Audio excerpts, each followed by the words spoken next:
Terima kasih Pak Menko. Tadi sudah teman-teman media tadi sudah dijelaskan sangat komprehensif oleh Bapak Menko dengan Ibu Menteri Keuangan. Saya hanya ingin menambahkan atau memberikan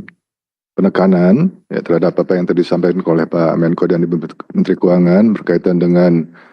paket kebijakan ekonomi dan khususnya hal-hal yang berkaitan dengan manufaktur atau industri.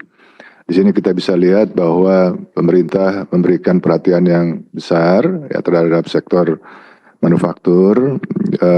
dengan memberikan yang pertama insentif atau stimulus untuk sektor otomotif yang kita ketahui bersama sektor otomotif sekarang memang sedang mengalami tekanan ya, dengan sales yang cukup tertekan, dan oleh sebab itu ada beberapa pandangan masyarakat yang menyatakan bahwa penurunan sales dari sektor otomotif itu diakibatkan dari turunnya daya beli masyarakat, khususnya masyarakat menengah, dan ini merupakan jawaban dari pemerintah di mana PPN BM-DTP untuk KBLBB dan PPN DTP untuk KBLBB ini diberikan, dan ini seperti yang tadi disampaikan oleh Ibu Menteri Keuangan, ini mengcover insentif atau stimulus untuk demand side ya, dan juga untuk supply side untuk produsen atau untuk pabrik-pabrik. Sedangkan untuk hybrid ini saya minta ya agar segera para produsen mobil-mobil hybrid yang ada di Indonesia untuk segera mendaftarkan ya merek-mereknya kepada kami ya, agar tahun depan mulai 1 Januari sudah bisa menikmati insentif stimulus yang sudah disiapkan oleh pemerintah, yang pada dasarnya sebetulnya program LCEV ini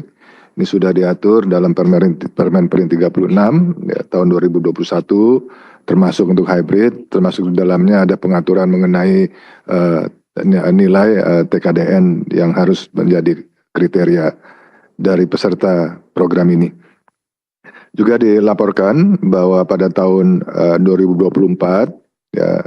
ada 3 perusahaan yang memberikan komitmen akan membangun fasilitas produksi atau pabrik di Indonesia untuk otomotif ya, khususnya untuk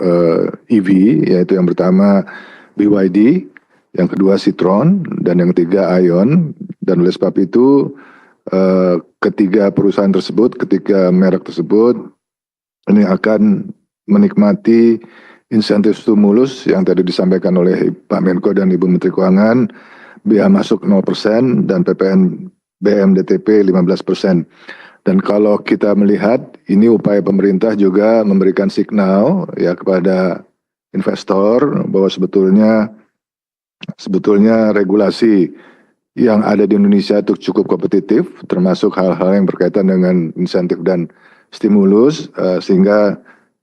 ini juga inline dengan upaya pemerintah untuk menjadikan Indonesia sebagai hub dari produksi KBLBB di ASEAN.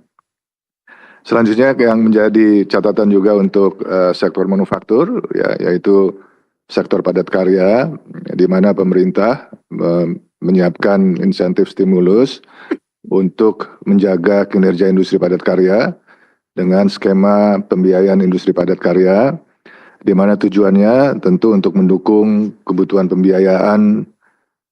dalam upaya merevitalisasi mesin, dan ini sangat penting karena mesin itu kunci agar proses produksi kita lebih efisien dan juga meningkatkan produktivitas. Dan juga kredit investasi ya, ini yang disiapkan oleh pemerintah untuk mengakomodir kebutuhan kredit modal kerja dengan subsidi 5%. Itu aja yang dapat kami highlight, Pak Menko. Terima kasih.